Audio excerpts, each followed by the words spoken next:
The Rams had a look at this a few years ago in Super Bowl 53, and they didn't get it done because it felt like something that was the beginning of a thing as opposed to the thing itself. This is different. This is an opportunity that does not come along very often, that does not come along in the history of organizations very often, and certainly not in this organization over the last 20 years or so. Let's go back to the greatest show on turf. They win the Super Bowl against the Tennessee Titans, last second tackle on the 1 yard line, Super Bowl champions. What did Kurt Warner and Marshall Faulk and Isaac Bruce and Torrey Holt and all of those great Rams think when that had happened? This is the beginning of something. We're going to be back. We're going to do this over and over and over again because we have the best running back in football. We have a fleet of wide receivers. We have a Hall of Fame quarterback. We've got a Hall of Fame left tackle in Orlando Pace. We have an incredible defense that can make plays. We're going to go to the Super Bowl over and over again. How'd that work out? They go to the Super Bowl again after that, and who was on the other side? At the time, nobody knew who it was. Nobody was entirely familiar with the name, but you know, it's Tom Brady. It was the Bucs. It was the beginning of the Tom Brady era. That was the first one where no one was quite sure who this guy was, where he came from, what he had done. But wait, he just beat Marshall Faulk and Kurt Warner in this thing? Really? That happened?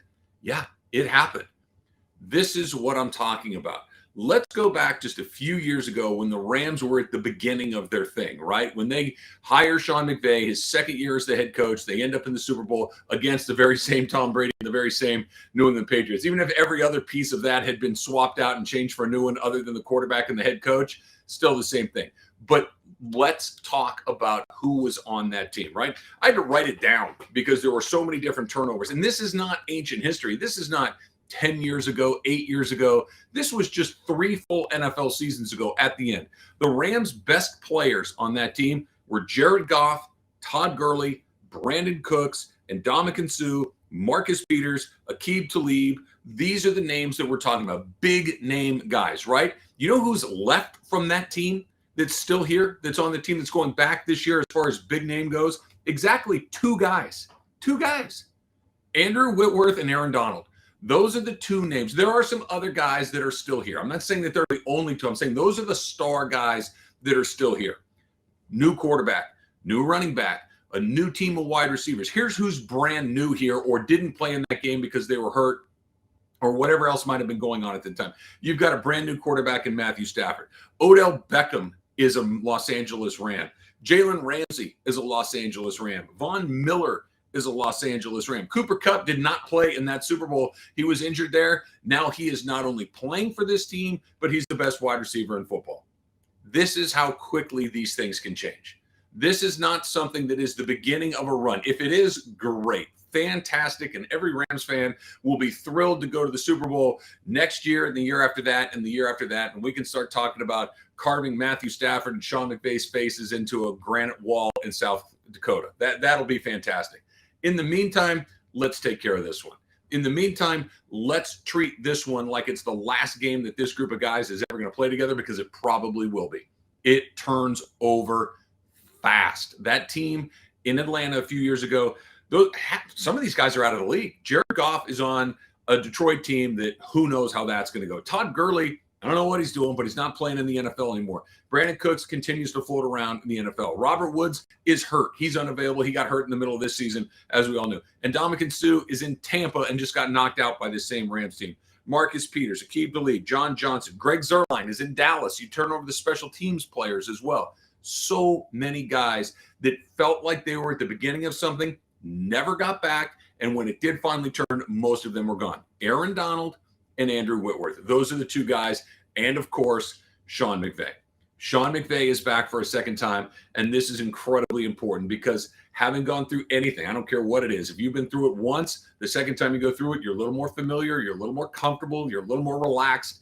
And look, there are a lot of traits that Sean McVay has. I don't know if being relaxed is necessarily one of them. He seems like a guy that's wound pretty tight, pretty regimented guy, but just even with his personality, the way that it is, having it set up like this with an opportunity to go back to a Super Bowl in a relatively short period of time, knowing the lay of the land, knowing the media obligations that come, knowing how people are coming at you left and right, asking you for this and that. It's a huge deal for him. It is a huge deal for him getting to go through it. And the opposite of this is true on the other side as well. Think about where Cincinnati is. The most diehard Cincinnati Bengal fan in the world was probably thinking, you know what? If everything breaks exactly right for us, I think we can get into the playoffs. Maybe in your wildest dreams, we can win the AFC North. Maybe that's something that can happen. Maybe Lamar Jackson gets hurt again. Check that box. Maybe the Browns regress. Check that box. Maybe Ben Roethlisberger and the Steelers are 1,000 years old and they regress. Check that box. Here they are, division champions. That was a great season for the Cincinnati Bengals. Legitimately, no shade being thrown. There's nobody that thought this team was going to the Super Bowl this year. Nobody.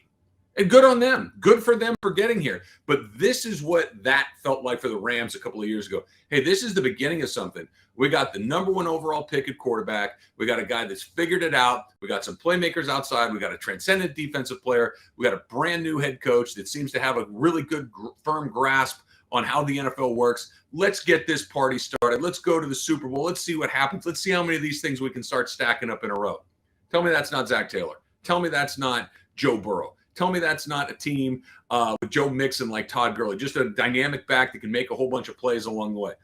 The happy to be here factor. Nobody's going to say it. It's not something that they sit around and tell each other, hey, you know what, even if we lose the game, it's still pretty cool. We still got to go to the Super Bowl. That's not how it works. It's internal. It's something that just kind of lives inside you where you're like, we are so far out of where we're supposed to be. Whatever happens after this is gravy. And then there's the Rams side, which is we were here just a few years ago. We might have taken it for granted a little bit. I have no idea what's going to happen next. If Jaquiski Tartt catches that ball, the Rams aren't here. If Tom Brady has another minute on the clock in Tampa Bay, who knows if they're here. If they don't take care of business the way that they did, scoring 3 times in the fourth quarter a couple of nights ago at SoFi Stadium, they're not here. This stuff takes really good players, which the Rams have, a really good coach, which the Rams have, and a little bit of luck, which you never, ever can count on because you don't know when it's coming and you don't know when it's leaving. And they got it done. That's what they have to do going into this game is make sure that they understand that this is not the beginning of anything. This is the destination for this season, and everything that they've accomplished is going to be something that's a kind of a footnote to history if they don't win it. Good season, for sure. Great start for Matthew Stafford, for sure. Another incredible season for Sean McVay as the head coach of this team, no doubt about it. A success? No, probably not. That's what happens when you go all in like this, and that's what they need to take care of in a couple of Sundays.